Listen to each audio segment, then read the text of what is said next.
चलिए, good afternoon to all. Okay, voice आ रही है अभी सभी को?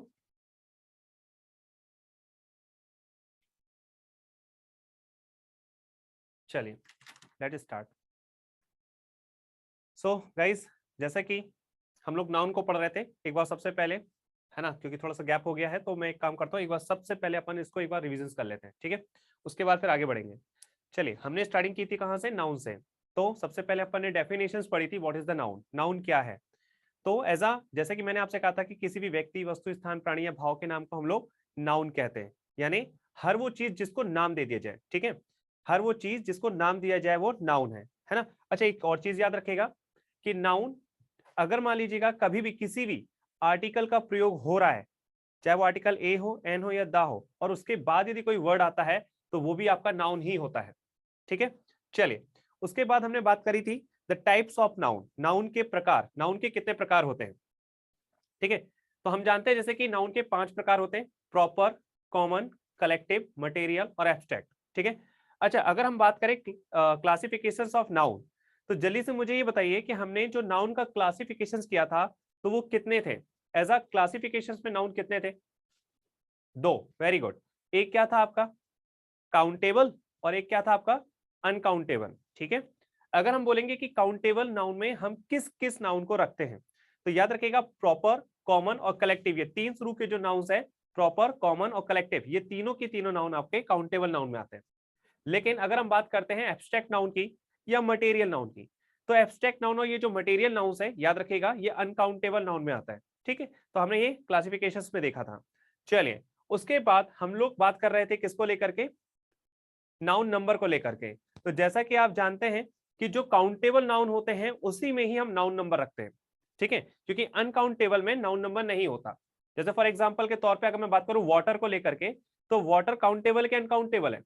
आप बताइए, जो वाटर है वो काउंटेबल है या अनकाउंटेबल है?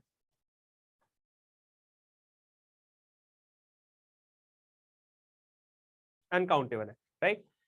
जैसे ही हमने देखा कि जो वाटर है अनकाउंटेबल है, तो उसको हम नाउन नंबर में नहीं रख सकते। क्यों?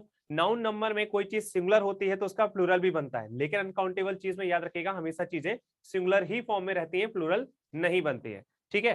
तो हम लोग ने सबसे पहले देखा था, ठीक है, कौन कौन से रूल देखा था, उसको हम एक बार फिर से दोहरा लेते हैं। चलिए, सबसे पहले मैंने कहा था कि इंग्लिश काउंटेबल नाउन के 2 नंबर होते हैं, एक होता है सिंगुलर और एक होता है आपका प्लूरल यानी कि बहुवचन, है ना? सिंगुलर नंबर में क्या कहा था कि जिस शब्द से किसी एक व्यक्ति, वस्तु, स्थान आदि का बोध हो उसे हम सिंगुलर नंबर कहते हैं। ऐसे नाउन के पहले आर्टिकल एन का प्रयोग संख्या का बोध कराने के लिए किया जाता है। जैसे जरूरी नहीं है कि आर्टिकल का ही प्रयोग हो, इसके अलावा भी हम कुछ और न्यूमेरिकल नंबर भी रख सकते हैं। जैसे आर्टिकल एन का प्रयोग का मतलब होता है 1, लेकिन अगर हम लोग बात करते हैं न्यूमेरिकल नंबर की, तो जैसे मैंने कहा देयर आर 2 बॉयज, तो बॉय क्या है? लड़के हैं, लेकिन जैसे मैंने कहा 2 बॉयज, तो यहाँ पे संख्या हो गई। तो ऐसे नाउन के पहले प्राय आर्टिकल एन का प्रयोग संख्या का बोध कराने के लिए करते हैं। जैसे book, pen, bag, boy, girl, man, women, day, key, city, village, thief and life, ठीक है? इन वर्डों के साथ यदि आप एस लगा देते हैं या ईएस लगा देते हैं, ऑलरेडी ये सारे वर्ड्स प्लूरल में बन जाते हैं। फिर हमने बात करी थी प्लूरल नंबर। प्लूरल नंबर में क्या होता है? जिस शब्द से 2 अथवा 2 से अधिक व्यक्तियों, वस्तुओं, स्थानों आदि का बोध हो उसे हम प्लूरल नंबर कहते हैं।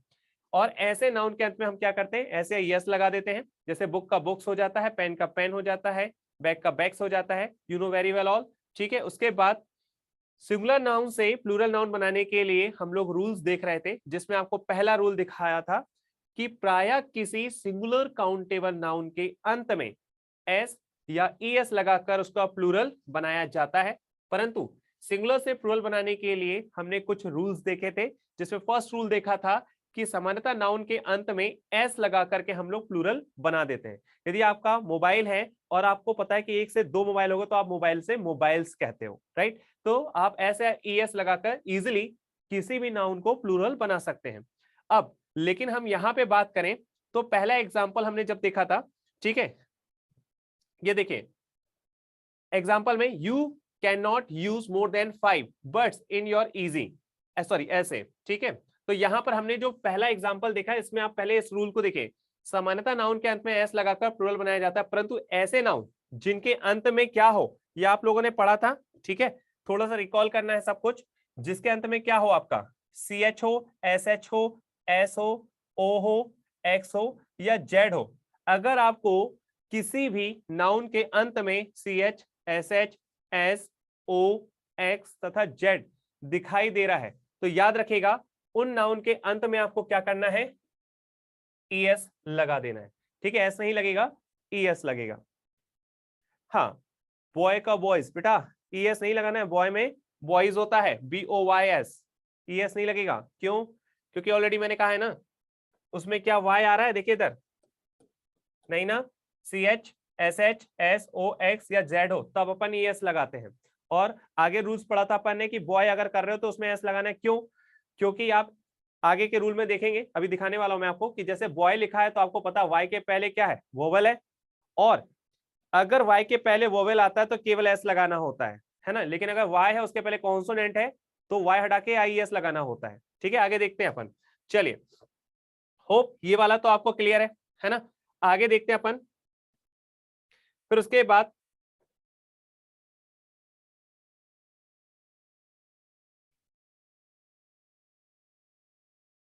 आगे बीच कर दिया सर थोड़ा सा, चलिए कोई नहीं, इसको देखते हैं अपन, है ना। देखो बीच में कुछ चीजें छूट गई हैं, ठीक है, कोई बात नहीं है, इसको मैं आपको फिर से एडिट करवा दूंगा। देखो यहाँ पे हमने एक और रूल देखा था, किसको लेकर के, चलो इसको छोड़ते हैं, यहीं पे देख लीजिएगा, मैंने आपको रूल्स बताया था, क्या, वाई वाला रूल, ठीक है। PDF गड़बड़ आई इस बार, चलिए, तो हमने क्या देखा था, वाई का रूल, है ना।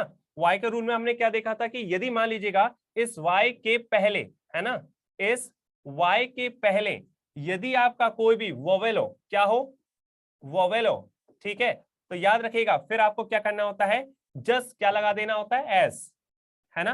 वोवेल कौन कौन से होते हैं आपको पता है, ए, ई, आई, ओ, यू, ठीक है। लेकिन अगर वाई के पहले क्या है, कॉन्सोनेंट, ठीक है, तो फिर क्या करना है आपको, आपको क्या करना है, यहां से y को हटा देंगे और IES लगा देंगे, ठीक है। यहां पे क्या करना है आपको, y को हटा देना, IES लगा देना। एग्जाम्पल देखा था अपन ने, फिर से देख लेते हैं एग्जाम्पल को। जैसे मान लीजिएगा, जैसे आपने कहा है यहाँ पे बॉय, ठीक, इधर लिख दिया MONKEY, मंकी, यहां लिख दिया CITY, सिटी, ठीक है। चलिए, तो जल्दी से मुझे आंसर कीजिए, जो पहला वाला बॉय लिखा है इसमें क्या लगेगा, केवल बॉयज हो जाएगा, ठीक है, BOYS, बॉयज। अच्छा, मंकी में क्या करेंगे, वाई के पहले अभी भी यहां पे वोवेल है,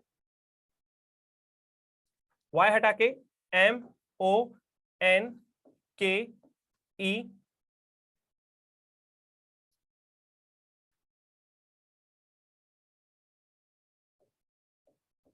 IES, ठीक है। तो मंकी से क्या हो जाएगा यहाँ पे, मंकीज। सिटी का क्या हो जाएगा, अच्छा, हाँ, ये देखो मंकी के पहले यहाँ पे क्या दिख रहा है, ई दिख रहा है, तो आपको क्या करना है, के बाद ई था, एस लगा देना है। अच्छा, सिटी में क्या करेंगे, सिटी में, वेरी गुड, इस टी के पहले, मतलब सॉरी वाई के पहले आप देख रहे टी आ रहा है, जो कि ये क्या है, कॉन्सोनेंट है, तो क्या करेंगे, CITIES, है ना। तो सिटी का सिटीज हो जाएगा। होप सो यहां तक की क्लास अपन ने देख ली थी और यहां तक के रूल आपको याद हो गए होंगे, ठीक है। चलिए अपन बढ़ेंगे नेक्स्ट रूल की ओर, ठीक है। थोड़ा सा PDF गड़बड़ है, मैं आपको सुधरवा के दूंगा इसको, लेकिन यहाँ पे देखिएगा एक वर्ड्स होता है, ये थोड़ा सा आगे पीछे हो गया, इसको आप लोग बस देख लीजिएगा, मैं आपको समझा देता हूं। देखो यहां पर एक एग्जाम्पल है, एग्जाम्पल देखिएगा, you can not use more than 5 birds in your ऐसे। अब इस तरीके के पेपर में आपके क्वेश्चंस आते हैं और आपको पहचानना होता है कि वेयर इज एरर, आपका जो एरर है वो कहां पर है। ठीक है, तो अगर अभी आप लोगों ने ये चीज पढ़ा नहीं है, ठीक है, आगे पीछे है थोड़ा सा, ये पीडीएफ गड़बड़ हो गई आज की। तो देखिए यहाँ पे लिखा हुआ है जैसे ये बर्ड्स है ना, तो ये जो बर्ड्स लिखा है ना एक्चुअली में, तो ये कैसा है, क्योंकि आपको पता है ये जो बर्ड्स है ये हो जाएगा आपका रॉन्ग। क्यों? क्योंकि इसमें अपोस्ट्रोफी एस नहीं लगाना होता, सॉरी अपोस्ट्रोफी एस लगाना होता है, ये केवल एस लगा हुआ है। ठीक है, चलिए, तो बर्ड्स के स्थान पे क्या होगा, इस तरीके से आप देखेंगे ये आंसर होता है आपका, अपोस्ट्रोफी लगाना होता है। ठीक है, चलो इस पे ध्यान मत देना अभी, अभी इसको आप बिल्कुल मत ध्यान दीजिए क्योंकि थोड़ा सा गलत टाइप हुआ यहाँ पे। इस पे आइए, ये रूल देखिए क्या होता है यहां पर। आप कंपाउंड नाउन पहले अगर कभी पढ़े हो, कंपाउंड, पहले तो मुझे बताइए कंपाउंड का मतलब क्या जानते हैं आप लोग। कंपाउंड, कंपाउंड मीन्स होता है क्या, किसी चीज को जोड़ना, है ना। तो जब कोई चीज जुड़ करके बनती है उसको हम लोग कंपाउंड कहते हैं। ठीक है, हाँ, संयोजी, वेरी गुड। तो कंपाउंड मतलब क्या होता है, किसी चीज को जोड़ना। तो देखिए नाउन जो दो या दो से अधिक शब्दों से मिलकर बने होते हैं उन्हें हम कंपाउंड नाउन कहते हैं। ठीक है, ऐसे कंपाउंड नाउन्स का जो प्लूरल है उसको बनाने के लिए केवल उनके मुख्य या प्रधान शब्द यानी कि रूट वर्ड में ही परिवर्तन किया जाता है। कैसे किया जाता है आगे देखते हैं। देखो जैसे कुछ एग्जांपल्स है यहाँ पे, आप लोग ध्यान दीजिएगा। अब पेपर में क्वेश्चन जब आता है तो ध्यान रखिएगा किस तरीके से आता है। पेपर में क्वेश्चन आएगा, मान लीजिएगा कोई आपका सेंटेंस दिया हुआ है, ठीक है, नीचे आपको कुछ एग्जांपल भी देखने को मिलेगा। जैसे ये लिखा है, she invited all her daughter in laws in the grand party last week, no error. तो आप देख रहे हैं इसको सेगमेंट में बांटा हुआ है, ये पहला ए है ना, ये दूसरा पार्ट बी है, ये तीसरा पार्ट सी है। और अगर आपको लगता है कोई भी मिस्टेक नहीं है, कोई भी गलती नहीं है, तो आप नन ऑफ दीज कर सकते हो। ठीक है, तो पहले इसके पहले कि इसको सॉल्व करें, यहां देखिएगा जैसा कि मैंने कहा कि कंपाउंड सेंटेंस होता है जो कि दो शब्दों से मिलकर बना होता है, और इसमें जो मेन रूट वर्ड होता है उसमें अपन क्या करते हैं, सिंगुलर से प्लूरल बनाते हैं। इधर देखिए ध्यान से, जैसे लिखा है फादर इन लॉ, है ना, क्या होता है फादर इन लॉ का मतलब, जल्दी से बताइए, फादर इन लॉ मतलब क्या होता है, मदर इन लॉ क्या होता है, एनीवन? ससुर जी, वेरी गुड। तो फादर इन लॉ, तो फादर इन लॉ को अपन क्या बोलते हैं, ससुर। मान लीजिएगा किसी का एक से ज्यादा फादर इन लॉ है, तो वैसे होता नहीं है किसी का, लेकिन है तो क्या करेंगे अपन, तो फादर इन लॉ का अपन फादर, है ना, आपको पता है यहाँ पे बात चल रही फादर की, तो फादर्स इन लॉ ना कि फादर इन लॉज, है ना। रॉन्ग है ये, क्या करेंगे इसको, FATHER, यहीं पे एस लगाएंगे, फिर उसके बाद इन लॉ। ठीक है, तो राइट आंसर होगा इसका फादर्स इन लॉ। ठीक है, ये रॉन्ग है, ये पूरा का पूरा वैसे ही लग गया है। ठीक है, गड़बड़ हो गई यहाँ पे सब। ठीक है, उसके बाद यहां पर देखिएगा मदर इन लॉ, तो इसमें क्या है मुख्य रूप से वर्ड, तो आपका जो मेन रूट वर्ड है वो याद रखिएगा, वो क्या है आपका मदर। तो यहीं पे इसका जब प्लूरल करेंगे तो क्या हो जाएगा, MOTHERS, है ना, मदर्स, फिर आपको इन लॉ। ठीक है, मदर्स इन लॉ। ठीक, ऐसे ही ब्रदर में भी क्या करोगे आप, यहां पर BROTHER लगाना है और फिर इन लॉ, वैसे ही चला जाएगा। तो ब्रदर इन लॉ का ब्रदर्स इन लॉ। ठीक, सिस्टर का कीजिए तो इसमें क्या हो जाएगा, सिस्टर्स इन लॉ। ठीक है, फादर इन लॉ का fathers in law, mother in law का मदर्स इन लॉ, ब्रदर का ब्रदर्स इन लॉ, सिस्टर का सिस्टर्स लॉ। मतलब अगर आप देखेंगे तो मेन रूट वर्ड क्या था आपका, ये फादर, ये मदर, ये ब्रदर और ये सिस्टर, ये मेन रूट वर्ड था। आपको प्लूरल बनाने के लिए इसी के साथ एस लगाना है, आगे वाले में नहीं। बहुत से लोग क्या कहते हैं father in laws, that's a wrong. क्यों, मेन वर्ड क्या है आपका, फादर मदर ब्रदर सिस्टर। ठीक, अच्छा आगे हम देखेंगे चीफ मिनिस्टर। अब ये बताओ इसमें मुख्य क्या है, आप लोग बताइए, चीफ मिनिस्टर यानी क्या होता है आपका, क्या होता है चीफ मिनिस्टर मींस, मुख्यमंत्री, वेरी गुड। तो चीफ मिनिस्टर, अब ये बताइए इसमें मेन वर्ड क्या है, चीफ है या मिनिस्टर है, मिनिस्टर है, वेरी गुड। तो याद रखिएगा, अब इसको आपको याद रखना है, ये चीफ हो गया, ये मेड हो गया, ये स्टेप हो गया और ये पासर हो गया। ये जो वर्ड है यहाँ पे पासर बॉय है। ठीक है, तो याद रखिएगा ये चीफ मेट, स्टेप, पासर, ये अब यहां पर मेन हो गए। ठीक है, तो याद रखिएगा इसमें अपन क्या करेंगे, चीफ मिनिस्टर या चीफ मिनिस्टर, ये बताइए क्या करना है।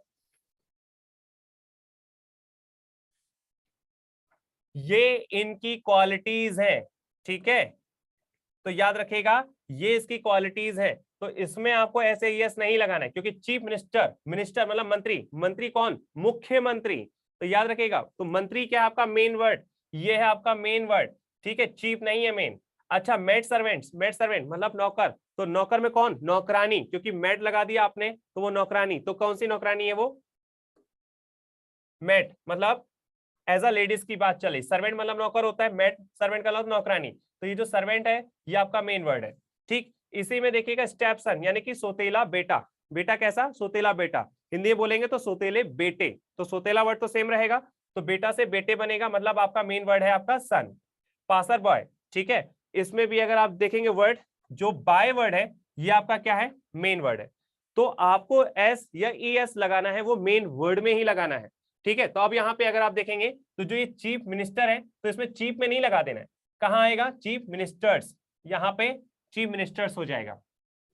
ठीक है, बात करेंगे मेड सर्वेंट्स, तो याद रखिएगा जो मेड है ये आपका मेन नहीं, सर्वेंट मेन वर्ड था, तो यहाँ पे एस लगाया अपन ने, कहाँ पे, सर्वेंट्स में। स्टेप सन में भी देख रहे हैं आप लोग, तो स्टेप में कुछ नहीं करना है, जबकि सन को प्लूरल बनाना है तो मेन, तो यहाँ पे सन्स हो जाएगा। पासर बॉय में भी याद रखिएगा, अभी आपने पढ़ा है रूल्स कि यदि वाई के पहले कॉन्सोनेंट आता है तो क्या होगा, आईएस लगा देना है, तो यहाँ पे क्या हो जाएगा, पासर बॉयज, आईएस बाइज, है ना।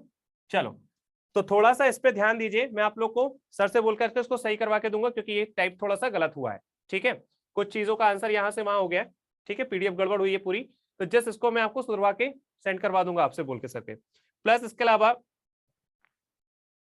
कुछ लोगों का कहना भी है कि सर ये थोड़ा सा डिटेलिंग है, तो मैं आप लोगों को और स्टेप बाय स्टेप, है ना, नेक्स्ट चैप्टर से नेक्स्ट क्लासेस से आपको स्टेप बाय स्टेप वो क्वेश्चंस बताऊंगा सीधा सीधा जो आप लोगों के एग्जाम में आता है और इजीली आपको समझ में आए इससे क्वेश्चंस कैसे आते हैं। ओके, चलिए, वेरी गुड। तो देखो यहाँ पर जैसे कि आप पूछ रहे कि सर क्वेश्चन कैसे आते हैं, मैं वो भी दिखा देता हूं। देखो क्वेश्चन आते हैं ऐसे,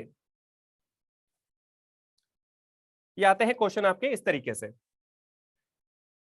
सी invited portion A all her daughter-in-laws, ठीक, section B to the grand party last week, option C, या फिर नो एरर। आपको फाइंड करना है एग्जाम में कि इसमें से कौन सा पोर्शन रॉन्ग है, ए वाला, बी वाला, सी वाला, यदि कोई पोर्शन रॉन्ग नहीं है तो नो एरर। क्या करना है, तो अभी अभी आपने पढ़ा कि सर जब भी कंपाउंड नाउन की बात होती है तो कंपाउंड नाउन में जो वर्ड मेन होता है उसमें ही ऐसे एस लगाते हैं। तो बताइए इसमें से कौन सा आंसर राइट होगा, वैसे तो आंसर आपको दिख ही रहा होगा।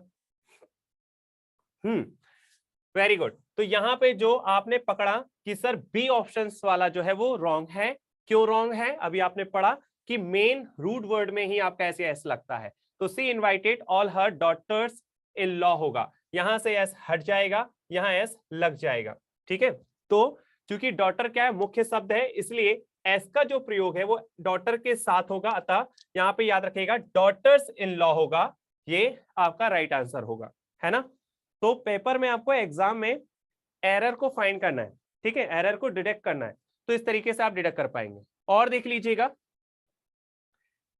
The advertisement A portion attracted all the B portion, passer bys no error।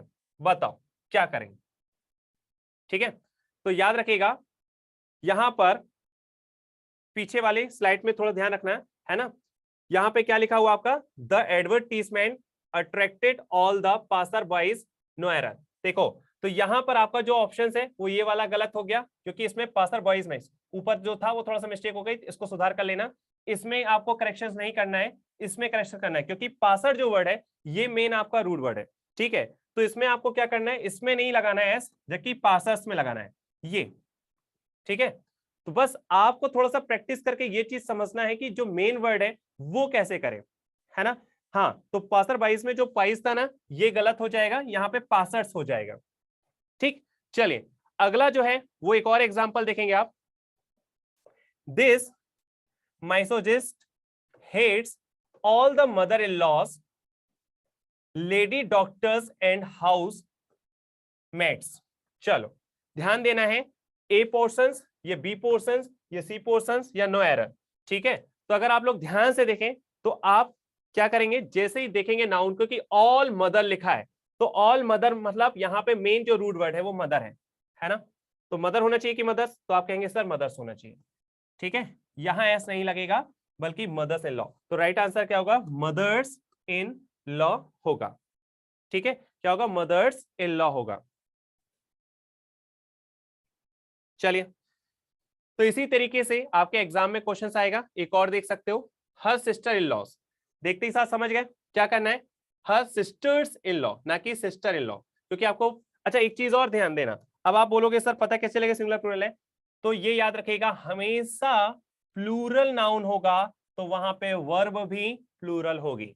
यहाँ पे आर लिखा है, ठीक है, तो याद रखिएगा मतलब यह है कि मोर देन वन की बात चल रही है, इसलिए यहां पे सिस्टर नहीं होगा, क्या हो जाएगा, सिस्टर्स हो जाएगा, ठीक है। तो हर सिस्टर्स इन लॉ, यहां से एस हट जाएगा, तो her sister in law are a cruel lot and they harasses her, ठीक है। चलो कोई दिक्कत नहीं है, अगर आपको लगता है कि सर हम हिंदी नहीं कर पाते हैं, जरूरत ही नहीं है, आप कुछ रूल सीखते हैं और रूल सीखने के बाद आपको सीधा अप्लाई करना है, नजर आपकी और फोकस आपका वही होना चाहिए कि किस चीज में हम लोग को एरर फाइंड करना है। तो या तो आपका नाउन हो सकता है, प्रोनाउन हो सकता है, एग्जेक्टिव हो सकता है, एडवर्ब हो सकता है, या टेंसेस में आप जानते हो कि सिंगुलर प्लूरल वर्ब होती है, उस पर फाइंड करना होता है, तो आपकी नजर हमेशा इस पर होना चाहिए।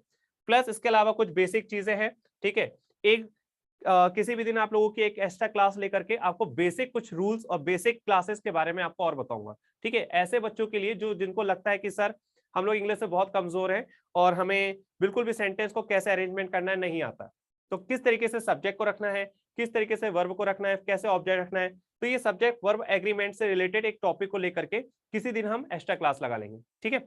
चलिए, होप यहां तक समझ में आ गया सभी को। अच्छा, नेक्स्ट देखिएगा, अब कुछ ऐसे वर्ड्स होते हैं, है ना, ऐसे कंपाउंड नाउन हैं जो मैन और वुमेन से होते हैं, उनके दोनों भागों में प्लूरल बनाया जाता है, मतलब याद रखिएगा ऐसे भी कंपाउंड है जिसके एक पार्ट में नहीं बल्कि इसके दोनों पार्ट में अपन को क्या करना होता है, प्लूरल बनाना होता है, एक में मत छोड़ो। जैसे आप मैन टीचर लिखा तो आप ये मत सोचिएगा या तो आप मैन कर दे या फिर यहाँ पे टीचर्स कर दे, नहीं, इससे आपको क्या करना है, ये सिंगुलर है, मैन टीचर, यानी कि एक टीचर है जो कि वो जेंट्स है, ठीक है। जैसे मैं, तो मेरी बात चल रही मान लो तो मैं मैन टीचर हूं, ठीक है, लेकिन अगर कोई लेडीज होती तो वो क्या होता, वुमेन टीचर हो जाता, है ना। तो यहां पे सबसे पहले आपको पता है कि मैन का प्लूरल क्या होता है, मेन होता है, एस लगा के नहीं बल्कि यहाँ ए था तो यहाँ पे ई हो गया, ठीक है। अब जैसे ही मैन हो गया मतलब आदमी है और वो क्या है, टीचर्स है, तो यहाँ पे टीचर्स भी करना है, केवल एक चीज में आपको प्लूरल नहीं करना है, ये ऐसे नाउन है जहां पे आपको कंपाउंड नाउन में दोनों नाउन को प्लूरल करना है, तो मैन का मेन हो गया और टीचर का टीचर्स हो गया, ठीक। इधर भी देखिए मेन डॉक्टर का क्या हो गया, मेन डॉक्टर्स, मतलब दोनों ही क्या हो गए आपके प्लूरल। महिलाओं की बात करें तो विमेन होता है, WMAN विमेन, है ना, तो विमेन में क्या करेंगे, यहाँ पे एक ही जगह पे ई रख दिया तो ये प्लूरल हो गया, और ये डॉक्टर लिखा है तो इसको एस लगा के डॉक्टर्स कर दिया, ठीक। लेडीज में अगर यहाँ पे विमेन टीचर की बात करें तो इधर देखा आपने क्या किया, एक ही जगह पे यहाँ ए था, ठीक है, तो यहाँ पे आपने ई कर दिया, ठीक। बाकी आपको पता है कि टीचर्स था, इधर टीचर्स कर दिया, है ना।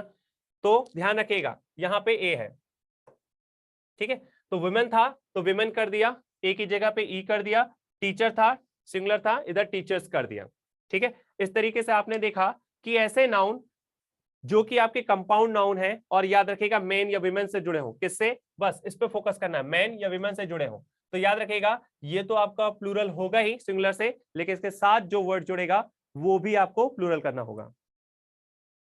Mother in law, mother's in law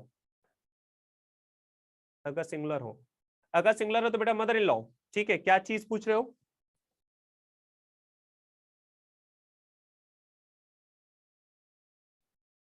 okay. और किसी को कोई डाउट है तो यू कैन आस्क, पूछ सकते हैं आप लोग, और कोई डाउट है इसमें, केवल आपको इस रूल में मेन और वुमेन को ही देखना है, ठीक है। ओके, दोबारा चलिए, देखो हम लोग पढ़ रहे हैं नाउन में कंपाउंड नाउन। कंपाउंड का मतलब होता है अलग अलग भाग से जुड़ करके बनना, ठीक है। तो पहला रूल अपन ने देखा था कि अगर मान लीजिएगा कोई कंपाउंड नाउन है तो उस कंपाउंड नाउन में मेन क्या है, ठीक है। तो जैसे कि अगर आपने कहा चीफ मिनिस्टर, तो चीफ मिनिस्टर यानी होता है आपका क्या, मुख्यमंत्री। तो आपने कहा मुख्यमंत्री, इसमें आप बोलेंगे कि भाई मुख्य क्या है, ठीक। तो आपने, जैसे अभी मैंने आपको एक ऑप्शन बताया था कि आपसे पूछा कि मुख्यमंत्री में ये बताइए कि मुख्य क्या है, मेन क्या है।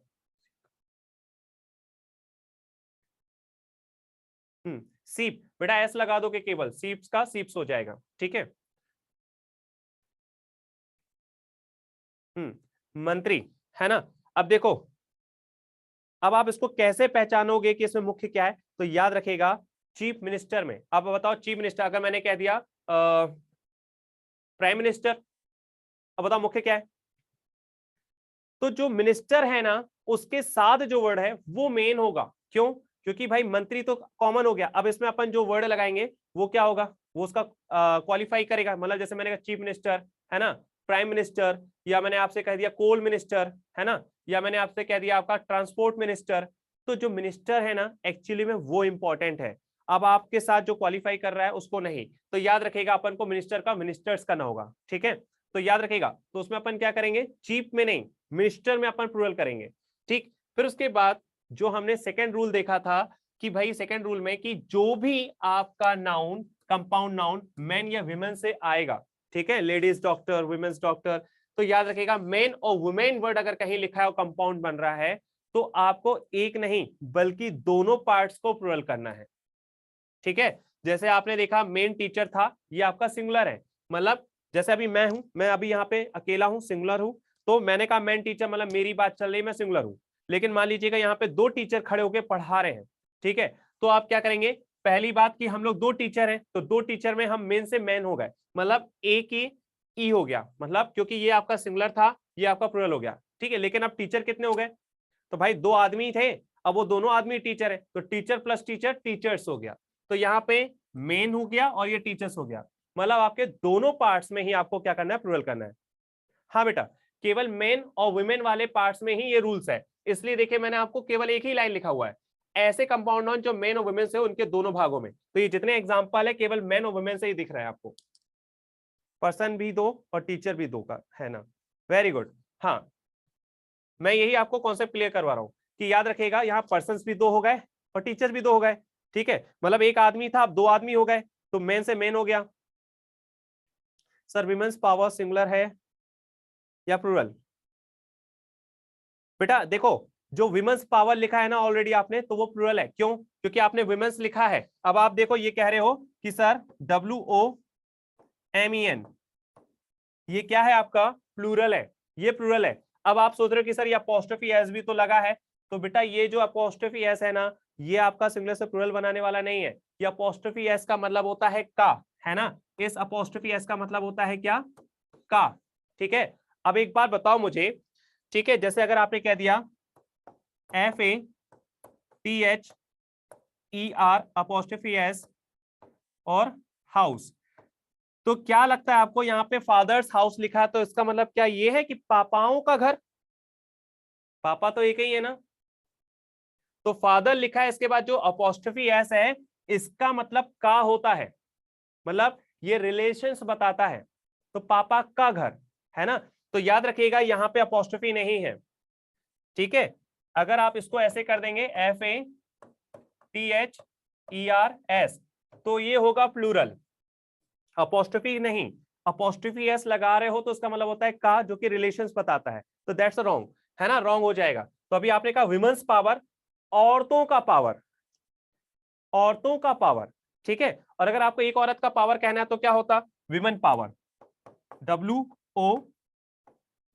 WOMAN और अपोस्ट्रोफी एस पावर, तो औरत का पावर, समझ में आया, ये क्या है, औरत का पावर, और आपने कह दिया विमेंस पावर, औरतों का पावर, हाउसेस होगा, बेटा हाउसेस तब होगा ना, अभी पापा का घर एक ही है, आप जिस घर में रह रहे हो, और अगर आपके पापा का घर एक से ज्यादा है, जैसे फॉर एग्जांपल पैतृक संपत्ति आपकी एक से ज्यादा है, ठीक है, हो सकता है आपका घर एक सागर में भी है पापा का और एक कहीं भोपाल में भी है, तो फिर आप कह सकते हो पापा के घर, है ना, पापा का घर नहीं, फिर पापा के घर, तब यहाँ पे हाउसेस होता, हाउसेस तब लगाते जब एक से ज्यादा घर होते, ठीक है।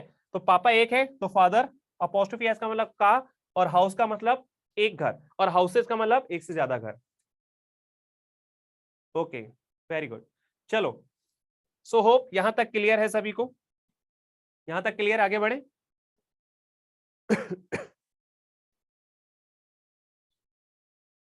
हाउसेस ऑफ फादर, हाँ, दोनों तरीका है, ठीक है, मैं आपको बताऊंगा जब अपॉस्ट्रोफी वाला पढ़ाऊंगा कि कहां पे होता है कहां नहीं, ठीक है।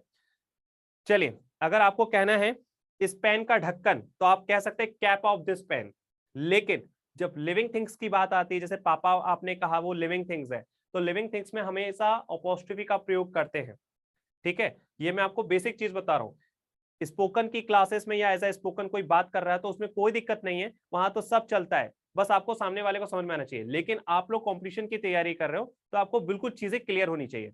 अगर अगर मैं बोलूंगा पेन का ढक्कन, तो आप कह सकते हैं the cap of this pen, the cap of this pen, क्योंकि ये क्या है आपका नॉन लिविंग है। लेकिन लिविंग में जैसे मैंने कहा राहुल का स्कूल, तो राहुल्स स्कूल, ठीक। अगर ऐसा स्पोकन में बोलना चाहो तो आप बोल सकते school of Rahul, but that's a wrong, ठीक, एज अ ग्रामेटिकली, ग्रामेटिकल में आपको लिविंग थिंग्स के साथ अपॉस्ट्रोफी का ही प्रयोग करना है, ठीक है। जैसे मैंने कहा मेरे भाई का दोस्त, मेरे भाई का दोस्त, माय ब्रदर्स फ्रेंड, आप इसको चाहो तो ऐसा बोल सकते थे फ्रेंड ऑफ माय ब्रदर, ठीक है। लेकिन आपको सही करेक्शंस में बोलना है तो क्या बोलेंगे, माय ब्रदर्स फ्रेंड, अपॉस्ट्रोफी लगाते हुए, ठीक है। चलो खैर वो आगे वाले पार्ट में आपको, ठीक है, थोड़ा सा वेट और कर लो, फिर वो भी पढ़ेंगे अपन। चलो देखो, अब आप लोग का क्वेश्चन होता है सर क्वेश्चंस कैसे आते हैं, ये देखिए कुछ क्वेश्चंस हैं आपके सामने। देखो example, we have 4 man servants. अब आपने देखा यहाँ पे क्या लिखा हुआ है, मैन, MEN, सिंगुलर है कि प्लूरल है, सर सिंगुलर है। कैसा है ये, सिंगुलर है। अब यहाँ पे ये सर्वेंट्स लिखा है, ये कैसा है सर, ये तो प्लूरल है, ये कैसा है, प्लूरल है। तो we have 4 men servant in our coaching, है ना, and all of them are very honest and hard working, ठीक है, वो सभी मेहनती हैं और ईमानदार हैं। अब बताओ क्या आएगा इसमें से, मेन सर्वेंट ये आएगा, मेन सर्वेंट से आएगा, मेन सर्वेंट ये आएगा, या नो इंप्रूवमेंट। चलिए बताइए ऑप्शन ए, बी, सी या D, which one is right, C, very good, आपका सी ऑप्शन रॉन्ग हो गया। और बताओ अब क्या आना चाहिए, भाई सी कैसे लगा रहे हो भाई, बी नहीं आएगा। अभी आपको क्या बताया था कि दोनों पोर्शंस में आपको प्लूरल करना है, मैन और विमेन वाला लास्ट टाइम में पढ़ा भी है ना, तो दिस वन इज राइट। क्या होगा, ये रॉन्ग हो गया, ये रॉन्ग हो गया, ये रॉन्ग हो गया, B is the right answer. क्यों, क्योंकि अभी आपको मैंने बताया था कि दोनों ही पार्ट में प्लूरल करना है, मेन को MEN मेन में बदलना है, सर्वेंट को सर्वेंट्स में बदलना है। क्लियर है, अभी भी डाउट है इसमें किसी को क्या। चलो भाई आगे देखो, अगला एग्जांपल और देख लो, थोड़ा जो डाउट है वो इधर क्लियर हो जाए। देखो, the majority of women doctors are against late night shift. अब आपने कहा यहाँ पे वुमेन डॉक्टर्स, तो यहां तो आप देख रहे हो कि प्लूरल है भाई, यहाँ पे आप देख रहे हो कि यहाँ पे कुछ नहीं आ रहा, मतलब ये सिंगुलर है आपका, ठीक है, ये क्या आपका वुमेन सिंगुलर है और डॉक्टर्स क्या है, प्लूरल है। अब आपने कहा the majority of women doctors, अब आप कैसे पहचानेंगे, हो सकता था ये सिंगुलर हो, यहां से एस भी हटा सकते थे तो ये भी सही होता, लेकिन आपको पहचान करनी है किससे, इससे, वर्ब से। अब यहाँ वर्ब कैसी है, प्लूरल है, तो जब वर्ब प्लूरल है मतलब उसके पहले नाउन भी प्लूरल होगा। तो आपने कहा सर डॉक्टर्स तो है प्लूरल, लेकिन जैसे कि हमने रूल पढ़ा कि चाहे मेन हो या विमेन हो, है ना, औरत हो या आदमी हो, जब इसकी बात चलती है तो याद रखेगा वहां पे दोनों नाउन प्लूरल होते हैं। तो यहाँ पर कहां दिख रहा है आपको दोनों नाउन, तो देखो इसमें दिखाई दे रहा है क्या, नहीं दिखाई दे रहा भाई, क्योंकि ये तो प्लूरल है लेकिन ये सिंगुलर है। इधर दिखाई दे रहा है क्या, नहीं, क्योंकि दोनों ही सिंगुलर है। क्या इधर दिखाई दे रहा है, हाँ हाँ सर यहाँ दिखाई दे रहा है। क्यों, क्योंकि देखिए वुमेन का ए का ई में बदल गया और डॉक्टर में यहाँ पे आप देख रहे हैं डॉक्टर्स हो गया, तो दिस वन इज राइट, क्या हो गया, women doctors. Is it clear all, तो राइट आंसर वुमेन डॉक्टर्स। अभी कोई दिक्कत है यहां तक किसी को, इज इट क्लियर ऑल। चलो वेरी गुड। अब देखो नेक्स्ट रूल देखते हैं। ये थोड़ा सा हाई लेवल के क्वेश्चंस जब आते हैं इस तरीके से आपको क्वेश्चन मिलते हैं, ठीक है, जैसे अभी पटवारी के क्वेश्चंस आप देखेंगे उठा करके, तो कुछ वर्ड्स आपको इस तरीके से एरर फाइंड करने को आए थे। रूल्स ऐसा है कि कुछ शब्द ऐसे होते हैं जिसके अंत में आई एस आता है। क्या आता है? I S. आप किसी भी वर्ड में देखोगे सब में आपको आई एस लास्ट में दिखाई दे रहा है। इनका प्लूरल बनाने के लिए जो आई एस है उसको हटा देना है और ई एस लगा देना है। थोड़ा जैसे जैसे आप प्रैक्टिस करते चलेंगे आपको ये चीजें अपने आप रूल्स में आता जाएगा। देखो सबसे पहले हम यहां पे कुछ वर्ड्स को लेते हैं। एनालिस, तो क्या दिख रहा है लास्ट में आपको? I S. एग्जिस, क्या दिख रहा है आपको? I S. बेसिस, क्या दिखाई दे रहा है आपको लास्ट में? I S. क्राइसिस, क्राइसिस में लास्ट में क्या दिखाई दे रहा है आपको? I S. या डायगोनिस, क्या दिखाई दे रहा है? आई एस, है ना। इसके बाद हाइपोथेसिस, थेसिस में भी लास्ट में आई एस, है ना। हाइपोनिस, क्या दिखाई दे रहा है? I S. थेसिस, इसमें भी आपको I S. Oasis, I S. Synopsis, I S. तो इस तरीके के कुछ वर्ड हैं जिसके लास्ट में आपको क्या दिखाई दे रहा है? आई एस। तो रूल ये कहता है कि ऐसे शब्द जिसमें आई एस लास्ट में आता है उसका प्लूरल बनाना है आपको, तो उस आई एस को ई एस में बदल देते हैं। आई एस को ई एस। तो देखो एनालिस, यहां तक तो आपने देखा पूरा सही है, लेकिन जो इज है उसको हटा करके अपन ने क्या लगा दिया यहाँ पे? E S. एग्जिस्ट में भी देखो आई एस हटा के ई एस। बेसिस, तो प्लूरल बनाया तो बेसिस, आपको बेसिस करना है तो आई एस हटा के ई एस लगा देना है। क्राइसिस में भी आई एस हटा के हमने क्या किया हुआ है? ई एस लगाया हुआ है। डायग्नोसिस में भी जैसे आपने देखा डायग्नोसिस लिखा हुआ है लास्ट में आई एस लगा हुआ है, उसको हटा करके यहाँ पे हमने ई एस लगा दिया। ठीक, आगे इसी तरीके से हम लोग बात करते हैं आगे के जो वर्ड्स हैं। जैसे देखिएगा हाइपोथेसिस, तो इसमें भी क्या किया? आई एस हटा के ई एस लगा दिया। बाकी जैसी स्पेलिंग है सेम रहेगी, केवल आपको क्या हटाना है? आई एस हटाना है और उसमें ई एस लगाना है। हाइप्नोसिस में भी अगर आप देखेंगे तो आई एस हटा करके ई एस लगा दिया है। थेसिस में भी क्या किया हमने? ई एस लगाया। ऑसिस में भी ई एस लगा दिया और सिप्नोसिस में भी आपने आई एस हटा के ई एस लगा दिया। ठीक है, तो कुछ ऐसे वर्ड्स हैं जिसके लास्ट में आपको जहां पे आई एस लगा मिल जाए तो ऐसे वर्डों को अपन को आई एस हटा करके क्या कर देना है? ई एस लगा देना है। तो यही आपका रूल्स है इसमें, और कुछ नहीं करना आपको। ठीक है, चलो एग्जाम्पल देखते हैं कि पेपर में जब हम लोग बैठते हैं तो किस तरीके के एग्जाम्पल्स आते हैं। ठीक है, चलो एग्जाम्पल देखें। द विडो, विडो मतलब विधवा, ठीक है, विडो मीन्स विधवा। चलो द विडो हु लिव्स, जो रहती थी, नियर माई हाउस, मेरे घर के पास। The widow who lives near my house is passing, गुजर रही थी, थ्रू मैनी क्राइसिस, बहुत सारी परिस्थितियों से वो गुजर रही थी। जल्दी से मुझे बताओ कौन सा पोर्शन है जो रॉन्ग है? एक विधवा जो मेरे घर के पास रहती थी, कई परिस्थितियों से गुजर रही थी, कौन सा पोर्शन रॉन्ग है?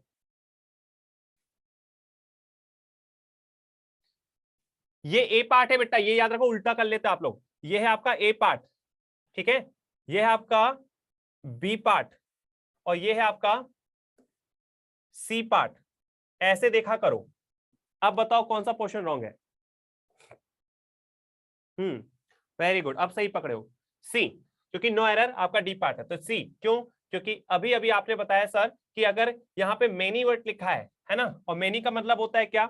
More than one. मैनी का प्रयोग कहां होता है? जब ज्यादा चीज की बात होती है, जब एक से ज्यादा चीज की बात होती है वहां पे मैनी का प्रयोग करना है आप लोग को। ठीक है, तो मैनी जैसे ही हमने देखा तो वहां पे लिखा है क्राइसिस, तो ये सिंगुलर है कि प्लूरल? तो आपको पता है कि अभी आपने पढ़ा ये क्राइसिस जो है वो एज अ सिंगुलर है, हमें तो प्लूरल बनाना है। क्या करें? तो प्लूरल बनाने के लिए हमने क्या किया? सी आर आई एस, ये तो अपन को वैसे ही रखना था, क्या जोड़ने का था? E S. तो राइट आंसर क्या होगा? क्राइसिस। ठीक है, तो मैनी के बाद हमेशा प्लूरल नाउन का प्रयोग होता है, इसलिए क्राइसिस के प्लूरल फॉर्म में हम क्राइसिस का प्रयोग करेंगे, है ना, C R I S E S. और एग्जाम्पल देखें, चलो all the plants, all word से समझ में आ गया कि मतलब मोर देन वन की बात चले। ऑल द प्लांट्स, है ना, मूव ऑन, हटाए गए देयर एक्सेस, अपने एक्सेस से, अपने स्थान से उसको हटा दिए गए। All the plants move on their axes. अपनी धुरी, अपने केंद्र या अपनी स्थिति से उसको हटा दिया गया।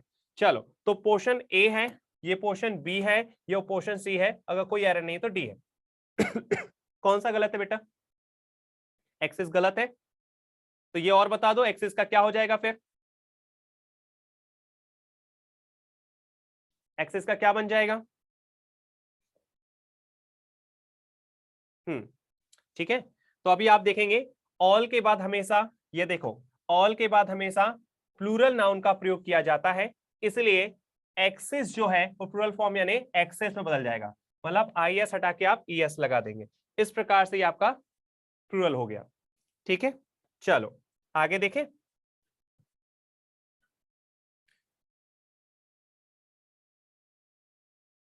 हाँ, ये आगे पीछे हुआ था वही वाला पोर्शन है ना।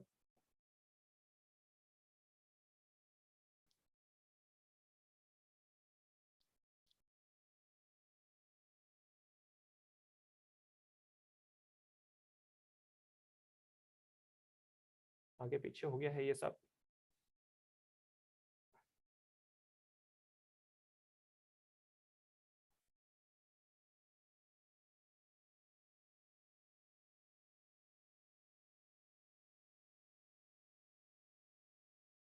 ओके, चलिए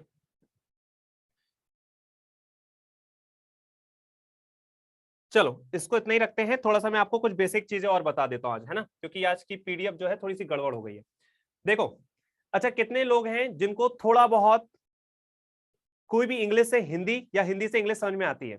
वो थोड़ा हाँ या ना में बताइए जल्दी से।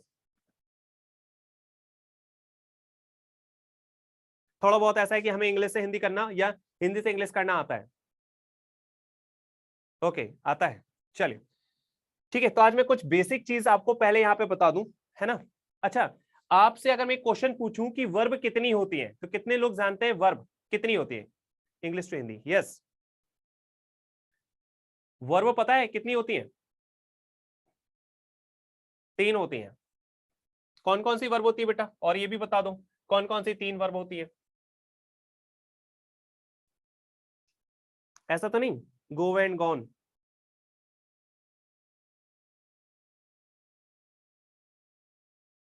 चलो, वेरी गुड। जिसको नहीं पता है बहुत अच्छी बात है, जिसको पता है तो अच्छी बात है ही। चलिए देखिए इधर, यहां पर थोड़ा सा, है ना, क्योंकि PDF डिस्टर्ब है आज, तो मैं आपको थोड़ा सा वर्ब के बारे में बता देता हूं। सबसे पहली चीज आती है वर्ब। वर्ब मीन्स क्या होता है? क्रिया। ठीक है, वर्ब मीन्स होता है आपका क्रिया। अब आप जैसे गो, कौन, गोस, ये जो पढ़ते हो ना, एक्चुअली में ये फॉर्म्स होती हैं वर्ब की, ना कि क्रिया। इट मींस अगर हम इसको डिवाइड कर दें तो इसके 2 पार्ट होते हैं मेन। ठीक है, पहले इसके 2 पार्ट मेन होते हैं। सबसे पहला जो पार्ट्स होता है वो क्या होता है? एक होता है आपका क्या? Auxiliary verb.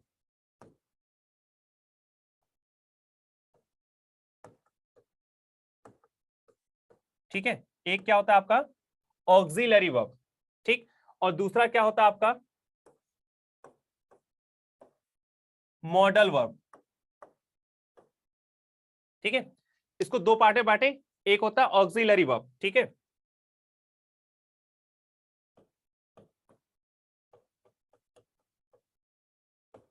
ऑक्सिलरी वर्ब, और दूसरा मॉडल वर्ब। अब यहां पर अगर हम ऑक्सिलरी वर्ब की बात करें तो इस ऑक्सिलरी वर्ब को भी 2 पार्टों में बांट दिया जाता है। एक होता है क्या? प्राइमरी हेल्पिंग वर्ब, और दूसरा होता है यहां पे मेन वर्ब। ठीक है, इसको कितने पार्टों में बांटा हमने? एक होता है प्राइमरी हेल्पिंग वर्ब, दूसरा मेन वर्ब। अगर हम प्राइमरी हेल्पिंग वर्ब की बात करें तो इसके भी 3 पार्ट्स होते हैं। ठीक है, कौन कौन से? देखिए, एक होता है आपका क्या? सबसे पहले एज अ बीइंग, है ना, तो बी पार्ट होता है, इसको शॉर्ट में कहते हैं बीइंग। दूसरा होता है ऑन, ऑन से बनता है ऑनिंग, या इसको हैविंग भी कहते हैं। क्या कहते हैं? हैविंग। और तीसरा होता है क्या? डूइंग। ठीक है, सब कुछ एकदम फ्रेश होकर सुनना ध्यान से। क्या बोला? वर्ब जो है वो कितनी होती है? 2। एक ऑक्सिलरी, एक मॉडल वर्ब। एक ऑक्सिलरी, एक मॉडल वर्ब। ठीक है, थोड़ा थोड़ा जैसे अभी आप आगे बढ़ते चलोगे आपको याद आता जाएगा कि हाँ सर सुना तो है, भले ही पढ़ा ना हो। तो एक ऑक्सिलरी वर्ब, एक मॉडल वर्ब। इसमें पहला वर्ब होती है प्राइमरी हेल्पिंग वर्ब। क्या होता है प्राइमरी हेल्पिंग वर्ब? इसको बोलते हैं सहायक क्रियाएं। ये आपकी कौन कौन सी होती हैं? एक होता है बीइंग। इस बीइंग में क्या होता है तो याद रखेगा इसमें कौन कौन सी वर्ब आ जाती हैं, तो याद रखेगा इसमें आएगा प्रेजेंट में होगा तो एम, इज, आर, और पास्ट में जाएगा तो वॉज एंड वर। ठीक है, एम इज आर प्रेजेंट में, वॉज वर पास्ट में, ये होती है बीइंग की। इसमें कोई भी चेंजेस नहीं होता। जो प्राइमरी हेल्पिंग वर्ब होता है उसमें सफिक्स प्रीफिक्स कभी नहीं लगता, ना उसमें कोई चेंजेस होता है। एम है तो एम ही रहेगा, इज है तो इज ही रहेगा, आर है तो आर ही रहेगा, वॉज है तो वॉज ही रहेगा, वर है तो वर ही रहेगा, नो चेंजेस। अच्छा, ऑनिंग की बात करें या इसको हैविंग बोलते हैं, इसकी भी दो कंडीशंस होती है। प्रेजेंट होगा तो हैज और हैव, और पास्ट की बात करेंगे तो हैड। ठीक है, इसमें भी कोई चेंजेस नहीं है क्योंकि ये भी क्या है प्राइमरी हेल्पिंग वर्ब है, हैज, हैव और हैड। तो प्रेजेंट होता तो हैज हैव और पास्ट होता है तो हैड लगता है। अच्छा, थर्ड होता है प्राइमरी हेल्पिंग वर्ब में डूइंग। तो डूइंग की जो वर्ब होती है वो क्या होती है? तो प्रेजेंट है तो क्या लगेगा डू या फिर डज, लेकिन पास्ट की बात करेंगे तो क्या लग जाएगा डिड। बस ये होती हैं सारी की सारी प्राइमरी हेल्पिंग वर्ब। ठीक है, और ये सारी प्राइमरी हेल्पिंग वर्ब किसका पार्ट्स है? ऑक्सिलरी वर्ब का। किसका पार्ट्स है ये? ऑक्सिलरी वर्ब का। यहां तक क्लियर है? यहां किसी को डाउट है क्या? वर्ब दो होती हैं, एक ऑक्सिलरी वर्ब, एक मॉडल वर्ब। ऑक्सिलरी वर्ब की बात किया, इसको दो पार्ट में बांटा, एक प्राइमरी हेल्पिंग वर्ब यानी सहायक क्रियाएं और एक मेन वर्ब यानी कि मुख्य क्रियाएं। तो अभी हमने केवल प्राइमरी हेल्पिंग वर्ब में तीन पार्ट देखे इसके। बीइंग, बीइंग यानी होता है होना, ऑनिंग, ऑनिंग यानी होता है पास होना, और डूइंग, डूइंग का मतलब होता है किसी क्रिया का होना। ठीक है, तो बीइंग में am is are was were आ जाएगा, ऑनिंग में या इसको हैविंग कहेंगे तो हैज हैव या हैड आ जाएगा, और डूइंग में डू डज या फिर डिड आ जाएगा। ठीक है, कोई डाउट है यहां तक किसी को? नहीं है। चलो, अब उसके बाद अब आएंगे अपन मेन वर्ब पे।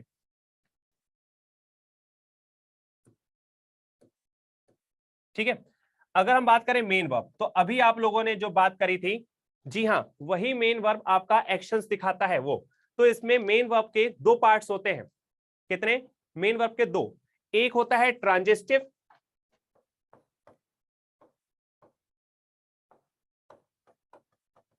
ठीक है, और एक होता है इंट्रांजिस्टिव।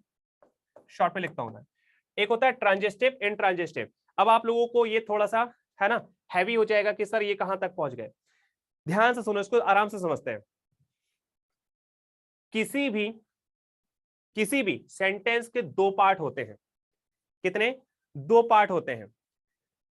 एक होता है उस सेंटेंस का एक सब्जेक्ट, सब्जेक्ट मतलब जो डूअर है, करने वाला है, और बाकी जो बचा वो होता है प्रेडिकेट।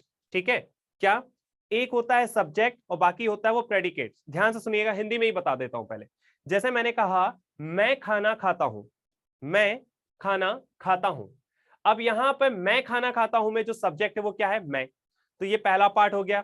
ठीक है, इसको बोलते हैं सब्जेक्ट। और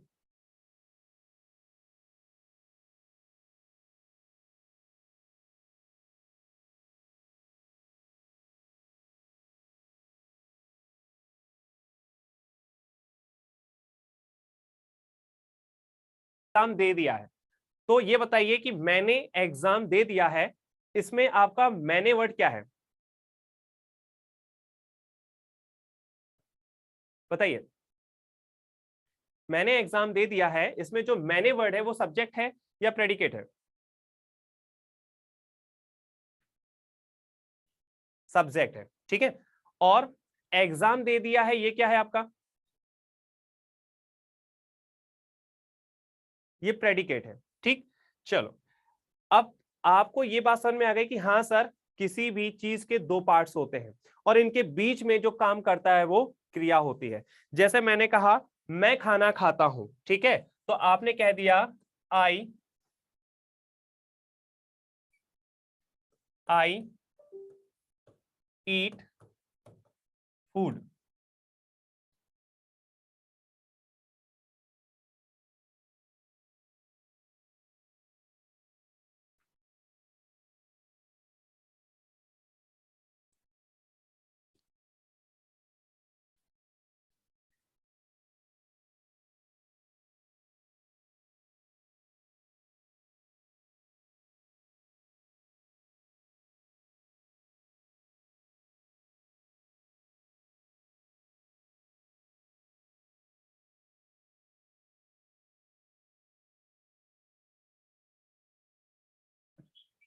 सर ये बंद हो गया, सर ये बंद हो गया सिस्टम। हेलो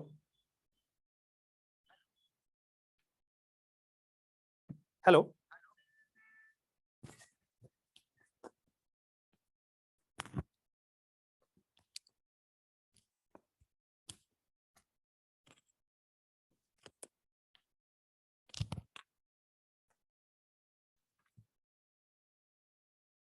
अच्छा वॉइस आ रही है सभी को? ओके, एक सेकेंड।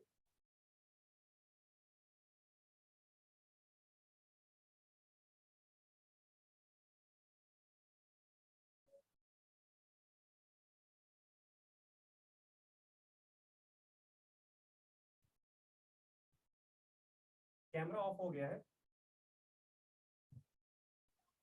हाँ हाँ हाँ, कैमरा ऑन करना है। चलिए, बाकी सबको वॉइस आ रही है अभी?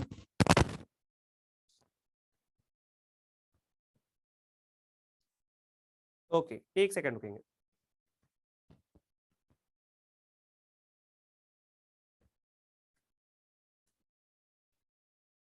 अच्छा, बाकी वॉइस तो आ रही है। तो मुझे ये बताइए, जैसे अगर अपन ने वर्ड लिखा है आई ईट फूड, है ना, मैं खाना खाता हूं, तो ये बताइए जो आई सब्जेक्ट है ना, और फूड आपका ऑब्जेक्ट है, तो इसमें ये बताइए कि जो ईट वर्ड है वो क्या कहलाएगा?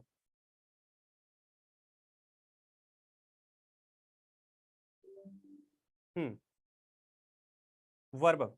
ठीक है, तो मतलब आप ये चीज समझ गए कि सब्जेक्ट और ऑब्जेक्ट के बीच में जो काम होता है वो वर्ब कहलाता है। ठीक है। अच्छा, अगर एक सेंटेंस और दे रहा हूं, जैसे मैंने कहा I am eating food, I am eating food, चलेगा? अब दिख रहा है सभी को? Okay,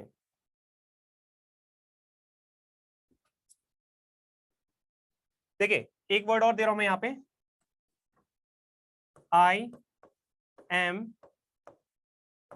eating food.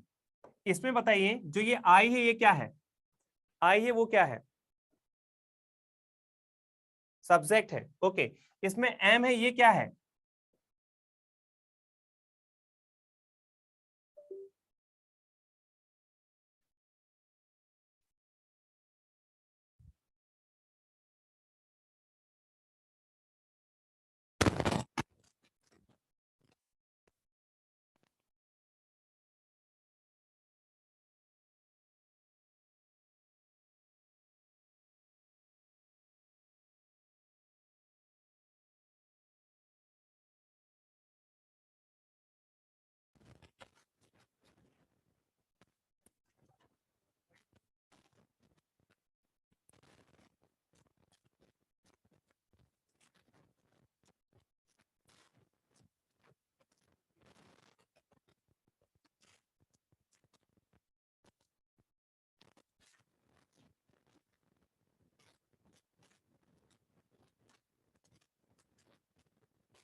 ऑब्जेक्ट जो है वो ऑब्जेक्ट।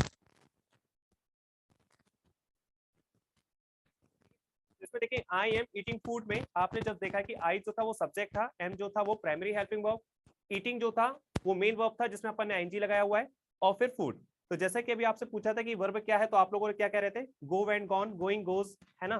तो ये जो है वो फॉर्म्स होती हैं। तो जैसे ईट है, इसमें आईएनजी फॉर्म लगी है, ये फोर्थ फॉर्म है। ठीक है, ईट का फोर्थ फॉर्म है जिसमें अपन ने आईएनजी लगा के ईटिंग किया हुआ है। अगर मैं पूछूं इसका फर्स्ट फॉर्म क्या है, तो आप कह सकते हो ईट है, वो आपका फर्स्ट फॉर्म है। चलिए, तो जैसे मैंने कहा आई एम ईटिंग फूड, तो आई सब्जेक्ट है, am primary helping verb, eating आपका मेन वर्ब, और फूड है वो आपका ऑब्जेक्ट है। चलो ठीक है। अच्छा, यहां पे हम लोग बात कर रहे थे किसको लेकर के, कि जो मेन वर्ब होती है वो कितनी होती है? दो होती हैं। ठीक है, आ जाएगा बेटा अभी, है ना, चालू होने वाला है। तो इसमें दो वर्ब होती हैं, एक होता है ट्रांजिस्टिव और एक होता है इंट्रांजिस्टिव। अच्छा, केवल फोकस करना है वॉइस पे और ये बताना है, अगर मैं कहूं मैं खाता हूं, तो क्या आपको क्लियर हुआ कि मैं क्या खाता हूं? हाँ, ठीक है। चलिए, धन्यवाद। तो मैं खाता हूं, तो आपको क्लियर है क्या? नहीं, मतलब ये है कि यहाँ पे जो सब्जेक्ट है वो जैसे ही रिफर करता है वर्ब को, तो उसके बाद आपको एक ऑब्जेक्ट की आवश्यकता होती है। मैं खाता हूं, ये सेंटेंस तब तक क्लियर नहीं है जब तक ऑब्जेक्ट नहीं है। तो इसको बोलते हैं ट्रांजिटिव वर्ब, जहां पर आपको एक ऑब्जेक्ट की आवश्यकता होती है। ठीक है, अगर आप बोलोगे आई एम ईटिंग फूड, तो क्या खाता हूं? खाना। तो जब क्या और किसी से क्वेश्चन करने पर आपको ऑब्जेक्ट मिल रहा है, तो इसका मतलब है वो ट्रांजिटिव वर्ब है। ठीक है, कोई भी चीज। अच्छा, एक और सेंटेंस, अगर मैं कहूं कि मैं पूजा करता हूं, ठीक है, या मैं कहता हूं मैं सोता हूं, तो ये बताओ कि मैं सोता हूं, क्या इसमें किसी ऑब्जेक्ट की जरूरत है? मैं सोता हूं, नहीं है। मतलब जैसे ही मैंने कहा मैं सोता हूं, तो ये सेंटेंस आपका सब्जेक्ट के वर्ब को रिफर करने के बाद खत्म। मैं सोता हूं, कैसे बोला अपन ने? I sleep. ठीक है, आई स्लीप, मैं सोता हूं, खत्म, सेंटेंस खत्म। ऑब्जेक्ट की जरूरत है क्या? नहीं। इसे कहा जाता है इंट्रांजिटिव वर्ब। इंट्रांजिटिव, जहां ऑब्जेक्ट की आवश्यकता नहीं होती है वो इंट्रांजिटिव वर्ब है, और जहां पर सब्जेक्ट वर्ब को लेकर के ऑब्जेक्ट को रिफर करता है वो आपका ट्रांजिटिव है। ठीक, जैसे मैंने कहा मैं इंग्लिश पढ़ाता हूं, अगर मैं पढ़ाता हूं वर्ड बोलूंगा तो अपने आप में इनकम्प्लीट है, इसमें कोई भी ऑब्जेक्ट नहीं है, तो वो सेंटेंस अधूरा है। मैंने कहा मैं इंग्लिश पढ़ाता हूं, आई टीच इंग्लिश, जो टीच वर्ड है वो किसको रिफर कर रहा है? इंग्लिश को। मतलब जो सब्जेक्ट है वो वर्ब के साथ ऑब्जेक्ट को रिफर करे तो वो ट्रांजिटिव है, और ऐसे वर्ब जिसमें आपको ऑब्जेक्ट की आवश्यकता नहीं पड़ती है तो वो क्या कहलाता है? इंट्रांजिटिव। तो ट्रांजिटिव इंट्रांजिटिव एक अलग से चैप्टर है, अपन कभी नेक्स्ट क्लासेस में इसको पढ़ेंगे। अभी आपको केवल इतना समझना था कि हमने ऑक्सिलरी वर्ब में प्राइमरी हेल्पिंग वर्ब और मेन वर्ब दो पार्ट्स देखे थे, और मैंने आपसे कहा कि प्राइमरी हेल्पिंग वर्ब में आपने पहला बीइंग, दूसरा ऑनिंग और तीसरा डूइंग। बीइंग में एम, इज, आर, वाज, वर का प्रयोग किया था। ऑनिंग में हैज, हैव और हैड का प्रयोग किया था, जबकि डूइंग में डू और डस का प्रयोग करते हैं, है ना, और पास्ट में डिड। ये सारी की सारी आपकी ऑक्सिलरी वर्ब में प्राइमरी हेल्पिंग वर्ब है। मेन वर्ब की बात करी तो मैंने कहा इसके दो फॉर्म्स होते हैं, आपका ट्रांजिटिव और इंट्रांजिटिव। ट्रांजिटिव, हाँ बिल्कुल बेटा, टेंस पढ़ेंगे अपन।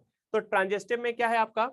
जब आपका सब्जेक्ट ऑब्जेक्ट को रिफर करे वो ट्रांजिटिव है, और इंट्रांजिटिव में जब सब्जेक्ट ऑब्जेक्ट को रिफर ना करे, अपने आप में कंप्लीट हो, इंट्रांजिटिव। एग्जांपल मैंने कहा, ठीक, अब जैसे मैंने कहा मैंने कहा मैं देखता हूं, ठीक, अब मैं देखता हूं, ये आपका ट्रांजिटिव इंट्रांजिटिव दोनों हो सकता है। मैं देखता हूं, अगर लेकिन आप बोलो क्या देखते हो, तो मैंने कहा मैं टीवी देखता हूं, तो ये क्या है? ट्रांजिटिव। और मैंने कहा मैं देखता हूं, इतना बोला, तो इंट्रांजिटिव। तो ये ट्रांजिटिव और इंट्रांजिटिव हो जाता है। तो अभी आप लोगों ने इतना पार्ट देख लिया, है ना, प्राइमरी हेल्पिंग वर्ब का, मेन वर्ब का। चलो होप सो यहां तक क्लियर है, अभी यहां कोई डाउट नहीं है। बाकी एकदम से तो नहीं आता है, धीरे धीरे अपन आप चैप्टर आगे पढ़ते जाएंगे तो आता जाएगा आपको। चलो भाई, अब हम लोग बात कर लेते हैं मॉडल वर्ब को लेकर के, क्योंकि इसका एक दूसरा पार्ट था मॉडल वर्ब, है ना। तो यहां पे हम लोग बात कर रहे हैं किसको लेकर के? मॉडल वर्ब को लेकर के। आपने बचपन से ही पढ़ा हुआ है, जैसे कैन, कुड, शुड, ठीक है, would, may, might, ought to, need, dare, will और shall। गाइस ये जितने सारे आप देख रहे हो ये सब की सब पूरे मॉडल वर्ब्स है। Can, could, should, would, may, might, ought to, need, dare, will, shall, ये सब आपका क्या है? ये सब आपका मॉडल वर्ब है। ये पूरा चैप्टर होता है आपका वर्ब का, है ना। अपन जब आगे जब चल के पढ़ते हैं तो यही चीज अपन थोड़ा सा एक एक करके पढ़ते हैं तो और अच्छे समझ में आता है। लेकिन थोड़ा सा आज पीडीएफ अच्छे से तैयार नहीं हो पाई है, इसलिए मैंने आपको ये पार्ट्स बताया कि वर्ब क्या होता है, क्रिया होती है, कितने प्रकार की होती हैं? दो प्रकार की होती हैं सर, एक ऑक्सिलरी वर्ब जिसको अपन क्या कहते हैं, और एक आपका मॉडल वर्ब, ठीक है। तो ऑक्सिलरी वर्ब में आपके टू पार्ट्स देखे अपन ने, एक हो गया आपका प्राइमरी हेल्पिंग वर्ब का और दूसरा पार्ट हो गया आपका मेन वर्ब का। प्राइमरी हेल्पिंग वर्ब में इसके 3 पार्ट देखे अपन ने, बीइंग का, ऑनिंग का, डूइंग का। अच्छा, बीइंग में कौन कौन सी फॉर्म्स आती हैं, तो हमने देखा sir am is are was were, ठीक। ऑनिंग में क्या आता है आपका, हैज हैव और हैड। डूइंग में क्या आता है आपका, डू डज और डिड। ये तो पार्ट्स हो गया प्राइमरी हेल्पिंग वर्ब। हमने कहा कि सर मेन वर्ब क्या है, तो आपने कहा मेन एक्शन जो दिखा है वो मेन वर्ब है। और मेन वर्ब में कौन कौन सी फॉर्म्स होती है, आपने कहा कि सर इसमें 2 पार्ट्स होते हैं। पहले तो एक होता है ट्रांजिटिव, एक होता है इनट्रांजिटिव, ठीक है। फिर उसके बाद हमने बात करी मॉडल को लेकर के, तो मॉडल में can, could, may, might, should, ought, need, dare, ये सब आपका किसमें चला जाता है, पूरा मॉडल वर्ब में। बस आपको ये याद रखना है, कभी कोई आपसे पूछ ले तो ये मत कहना कि सर डू डज डिड, है ना, ये आपके फॉर्म्स है ना कि टाइप्स ऑफ वर्ब।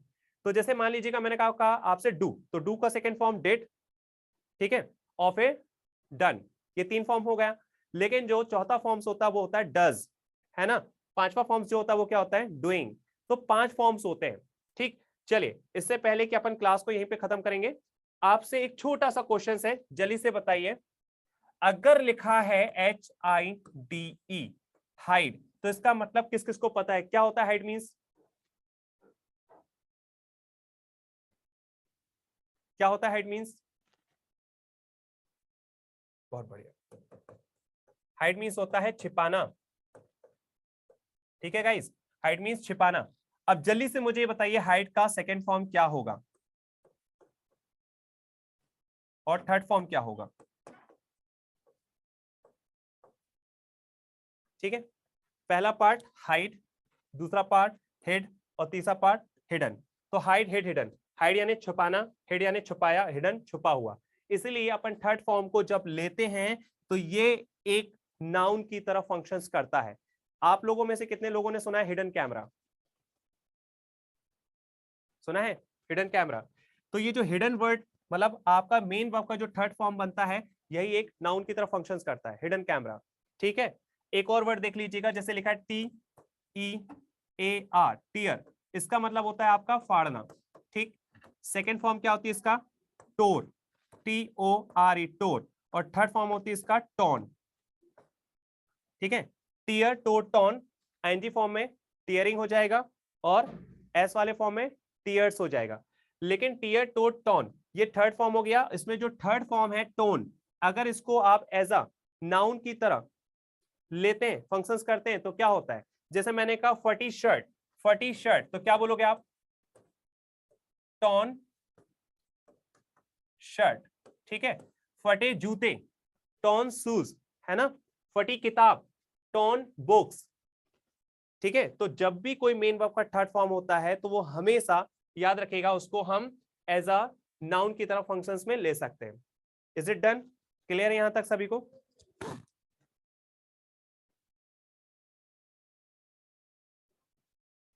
ओके, चलिए, होप सो।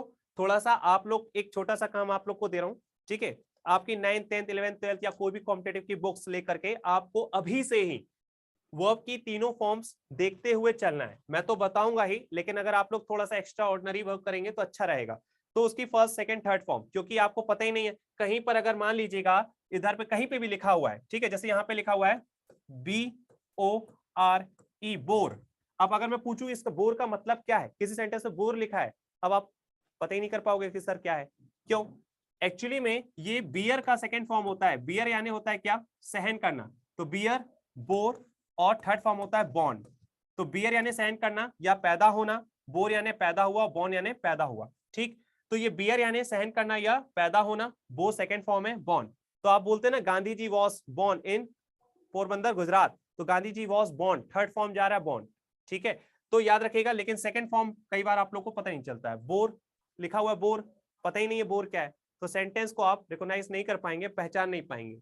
इसीलिए याद रखिएगा, आपको फर्स्ट सेकंड थर्ड फॉर्म थोड़ा सा, कोई भी बुक्स हो फर्स्ट सेकंड थर्ड फॉर्म नहीं है बुक्स, तो आप गूगल पे जा करके 3 फॉर्म्स ऑफ वर्ब निकालिएगा, हिंदी मीनिंग के साथ आपको मिल जाएगा। थोड़ा थोड़ा सा उसको रोज पढ़ना है, ठीक है। चलिए, आज की क्लास यहीं तक रखते हैं, मिलेंगे फिर अपन नेक्स्ट क्लासेस में। तब तक के लिए गुड बाय, टेक केयर।